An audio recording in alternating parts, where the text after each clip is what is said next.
নমস্কার বন্ধুরা, আমি সঙ্গমিত্রা। আমার এই নিরামিষ সহজ রান্না চ্যানেলে আপনাদের সবাইকে স্বাগত জানিয়ে শুরু করছি নতুন রেসিপিটি। আপনাদের যদি এই রেসিপিটি ভালো লাগে তাহলে লাইক এবং শেয়ার করবেন, আর রেসিপিটি কেমন হয়েছে অবশ্যই কমেন্ট করে জানাবেন। আর আমার এই চ্যানেলটিকে অবশ্যই সাবস্ক্রাইব করবেন নতুন নতুন নিরামিষ রেসিপি পাওয়ার জন্য। বড়ি দিয়ে শিম আলুর তরকারি বানানোর জন্য প্রথমেই লাগবে শিম। এখানে আমি 200 গ্রাম শিম নিয়েছি, নিয়ে শিমটাকে এভাবে টুকরো করে কেটে নিয়েছি। লাগবে আলু। এখানে আমি দুটো মাঝারি সাইজের নতুন আলু নিয়েছি, নিয়ে আলুটাকে এভাবে কেটে নিয়েছি বেগুন। আমি একটা ছোট সাইজের গোল বেগুন নিয়েছি, নিয়ে বেগুনটাকে এভাবে কেটে নিয়েছি। লাগবে ধনে পাতা, লাগবে বড়ি। এখানে আমি মটর ডালের বড়ি নিয়েছি। আর লাগবে আদা বাটা। আমি এখানে 1 বড় চামচ আদা বাটা নিয়েছি কাঁচা লঙ্কা বাটা। এখানে আমি 5-6টা কাঁচা লঙ্কা বেটে নিয়েছি। লাগবে কাঁচা লঙ্কা। ফোড়নের জন্য নিয়েছি একটা তেজপাতা, একটা শুকনো লঙ্কা, আর হাফ ছোটো চামচ গোটা জিরে। গুঁড়ো মশলার মধ্যে নিয়েছি 1 ছোটো চামচ হলুদের গুঁড়ো, 2 ছোটো চামচ জিরের গুঁড়ো, আর 1 ছোটো চামচ লঙ্কার গুঁড়ো। আর লাগবে স্বাদ মতো নুন, চিনি। আর রান্নাটা আমি করব সর্ষের তেলে।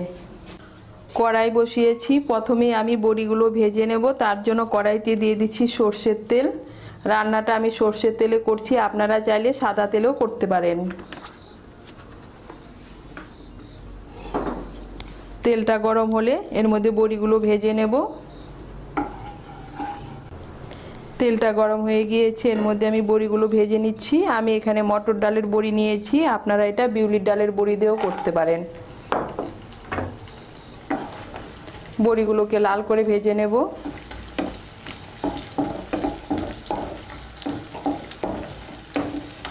লাল করে ভেজে নিয়েছি, এখন আমি বড়িগুলোকে তুলে নিচ্ছি।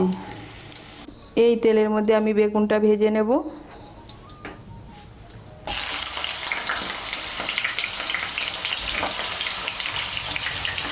এর মধ্যে আমি দিয়ে দিচ্ছি সামান্য একটু নুন আর সামান্য একটু হলুদের গুঁড়ো।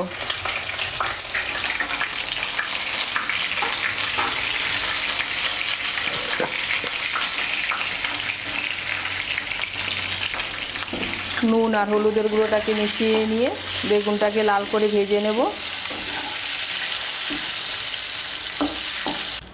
এই দেখুন, আঁচটাকে বাড়িয়ে আমি বেগুনগুলোকে লাল করে ভেজে নিয়েছি। এখন আমি বেগুনগুলোকে তুলে নিচ্ছি।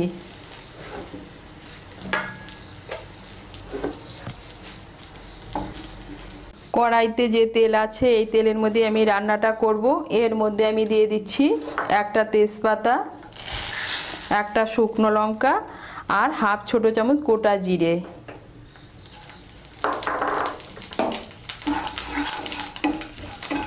ফোড়নটা দিয়ে একটু নাড়াচাড়া করে নেব। নিয়ে এর মধ্যে আমি দিয়ে দেব কেটে রাখা আলু।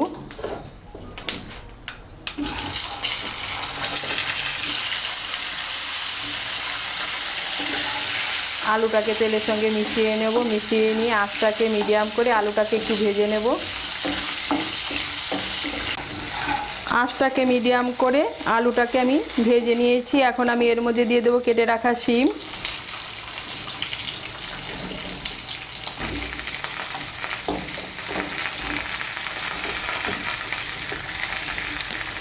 শিমটাকেও মিশিয়ে নেব। তেলের সঙ্গে মিশিয়ে নিয়ে শিমটাকে একটু ভেজে নেব।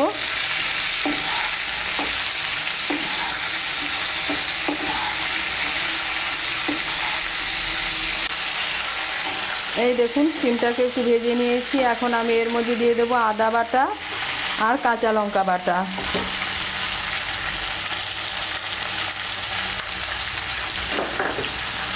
আদা বাটা আর কাঁচা লঙ্কা বাটাটাকে ভালো করে মিশিয়ে নেব আলু আর শিমের সঙ্গে।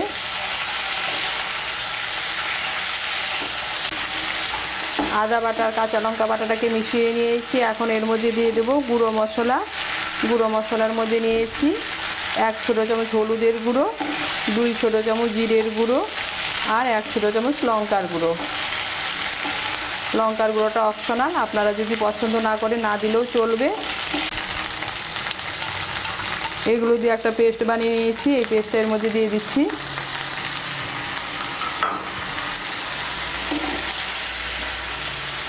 গুঁড়ো মশলাটাকে ভালো করে মিশিয়ে নেব। মিশিয়ে নিয়েছি। এখন এর মধ্যে দিয়ে দেবো স্বাদ মতো নুন।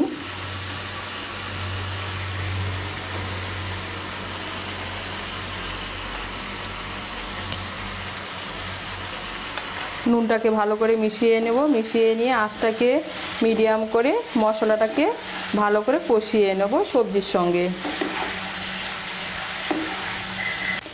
এই দেখুন আঁচটাকে মিডিয়াম করে আমি মশলাটাকে ভালো করে কষিয়ে নিয়েছি শিম আলুর সঙ্গে। এখন এর মধ্যে দিয়ে দেবো জল। আপনারা যেরকম ঝোল খেতে পছন্দ করেন সেই অনুযায়ী জল দেবেন। আমি এর মধ্যে 2 কাপ গরম জল দিচ্ছি।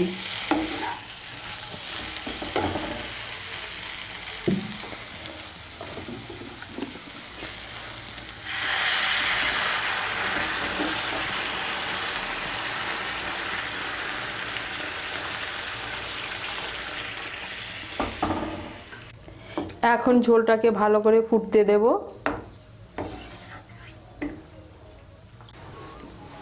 এই দেখুন ঝোলটা ফুটে উঠেছে। এখন আঁচটাকে মিডিয়াম করে 5-6 মিনিটের জন্য ঢেকে দেব।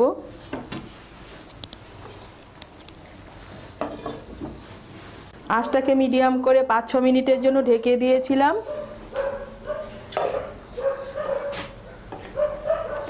এই দেখুন শিম আলুটা সেদ্ধ হয়ে গিয়েছে।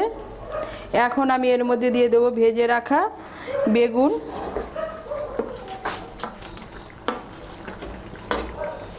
দিয়ে দেবো ভেজে রাখা বড়ি,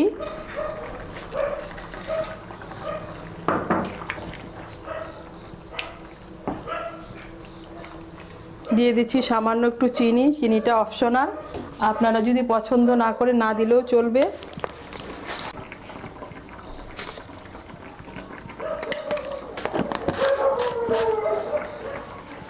বড়ি আর বেগুনটাকে ভালো করে মিশিয়ে নেব। মিশিয়ে নিয়ে আঁচটাকে বাড়িয়ে আরও 2-3 মিনিট রান্না করে নেব। এই দেখুন আঁচটাকে বাড়িয়ে আমি আরও 2-3 মিনিট রান্না করে নিয়েছি। এখন এর মধ্যে দিয়ে দেব ধনেপাতা কুচি,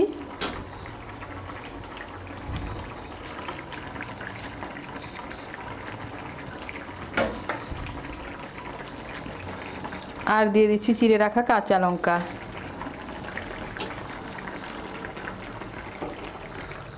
ধনেপাতা কুচিটাকে মিশিয়ে নিলেই তৈরি শিম আলু বেগুন বড়ি দিয়ে নিরামিষ তরকারি।